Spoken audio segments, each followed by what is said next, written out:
Show, right? This is your show right now. Brian, this is the Coach Brian Peterson show. Brian Peterson.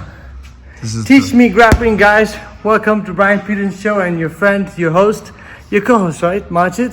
Yes. So today, Brian, we're talking about the uppercuts. We're gonna talk about the uppercut. How many uppercuts are there? People talk about uppercuts. Well, let's talk about them. So what is an uppercut? Just like a right hand. We throw a right hand, we go straight, and last minute we turn. That's a right hand. Everything comes from the top pocket, from the side. So watch the uppercut. I'm gonna turn in. As I turn the wrist, my elbow's down. So I'm going straight to the jaw. If I'm close here, look, I go straight to the jaw and drive my shoulder upwards, turning. This is the inside. This is the inside uppercut. I'm looking here. I'm driving up. See, picking up here. I'm driving all with my torque, not with my arm. Now this is a ball hook. People call about the ball hook. You see in UFC because the hands are like, they go, it's called ball hook because you're balling it. It's calling the ball hook. It's a ball hook. Yes, this is the second uppercut. Now this first uppercut that I said, you can do it from far away, or you can do it from close, or you can do it from far away by taking a step and stepping in. Now I'm gonna show you the contact with the knuckles.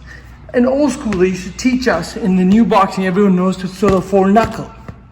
True, very well said. Old school boxing. Let me take you back from Stan Ward's time.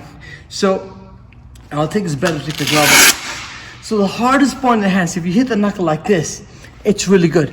This, guys, what I'm gonna show you right now, this is like the ancient secret, and I used it and I loved it. I shouldn't call it ancient, but this is like old school boxing inside uppercut. So watch this carefully.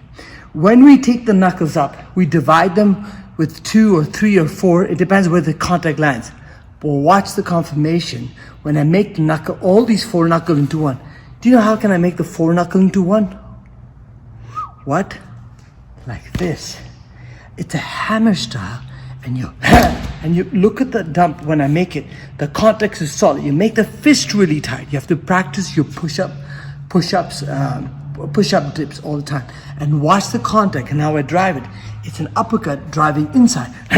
And it goes inside. And it's easy to go this way as to go this way. This is a bigger hand. See, it takes bigger area. Bigger area means more contact. Less area means deeper impact. So when I'm here, it's not the thumb.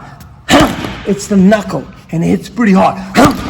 And one time I was working with Peter Manfredi, with the guy who was in the Contender show. He was a finalist in the Contender show. And I was afraid, says, go with this guy. So I was going with him, and he came inside.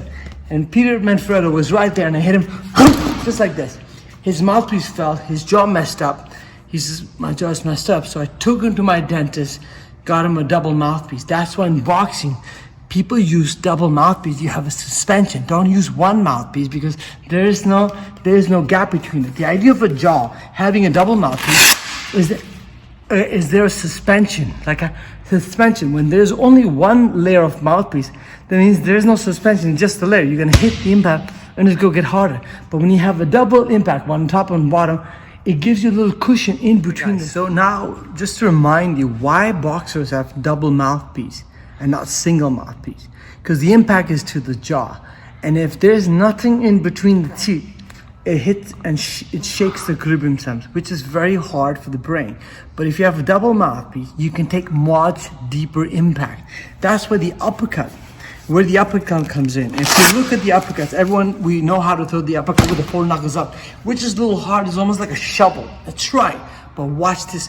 This has a lot of power, but it doesn't have as much speed. You have to practice much, but this is where I come in different. I'm gonna show you the uppercut first. First, you have to turn the wrist, elbows down, and you drive the right shoulder forward. Watch, as I drive the right shoulder forward, I drive the elbow up. Watch, I pick up the elbow, I drive the elbow up to my face level. Because when I hit the jaw, I wanna pick him up about this high. Pick him up, watch, pushing up with the leg, transfer the way the arm is the leverage of the body mechanic. Boom! I didn't do this. This is a ball uppercut, which is good. You can do the ball uppercut from the inside uppercut. You watch my body turns. I lift my whole body up without extending my arm out. Now, the third uppercut that I want to show you, which is the most, we talked about this. Let me talk about this. The old school boxing uppercut. It's just like this, and I showed you the knuckles. Send of the knuckles. This hook is uppercut is good. You just got a whip. It's light, and it's a whip. And it's easy to go between the hands because, see, it goes sharp in as compared to this forehand. See, if you have your hands closed, you just slide it up there very quickly. And it's all with the relaxation. And it picks up the knuckles very deep. And it has a very hard impact. I used to, in an MMA, I used to go when I'm close to the body, I would the hammer. And who also used to do it? Bernard Hopkins used to do that. I used to do it on the body. See the knuckles there? You point it this way, point it this way. That hurts. I'm sorry. And you numb the legs up like a shin kick. They used to hit the thighs. So this really hurts really badly because it's pointed with one hammer. See, knuckles are divided, but this hammer has a leverage. You're pointing one angle. And then what you're hitting mostly like with this, with the front knuckle part, right here? so it's not sideways, you're hitting from, it's like this. From if you look at the back. That's what I was thinking. Yeah, and you have to build them up. You cannot do it unless you don't bend them up. You have to build them up. Yeah. Yes, that's why the Makawara board, they're practicing your knuckles all the time, and so it generates a lot of power. But when you have a glove, it gives you an extra padding, it gives you rotation. And also, you can change slightly angle down, and then you see the European throw the hooks, the body hooks. So watch, just like the uppercut. I thought this was an uppercut video. It's an uppercut. It's an uppercut. Okay, go ahead. The angle of it. Uppercut. Now watch. This is the same thing Russians like to do. They turn the knuckles, the pointing of the knuckles.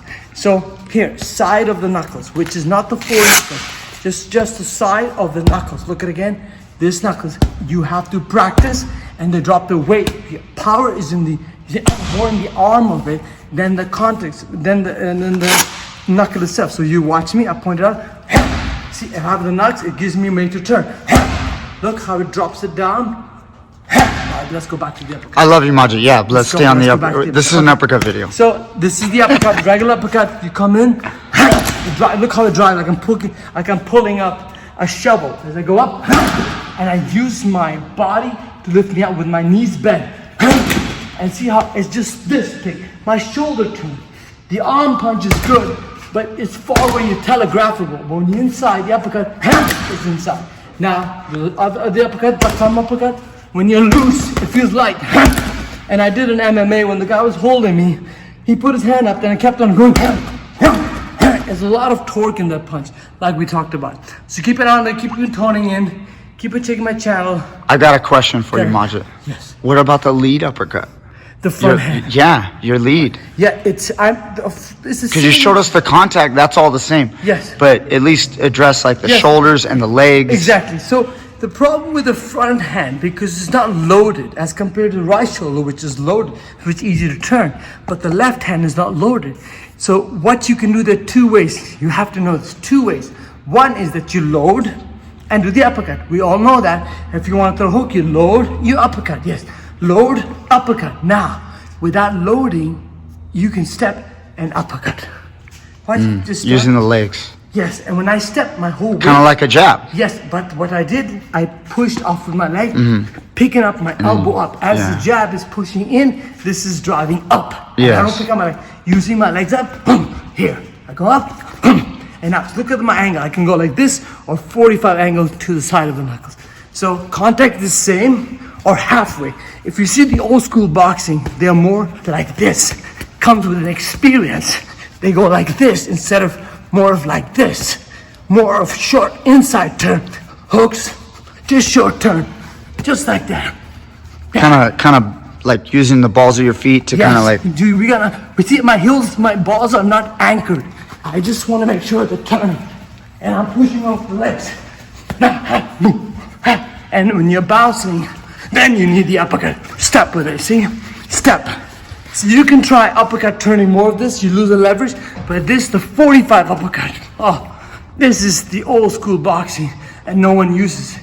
And the contact with the thigh, with the rib cage, with the side of the jaw, uppercut to the uppercut to chin, rotate up this part of the knuckles.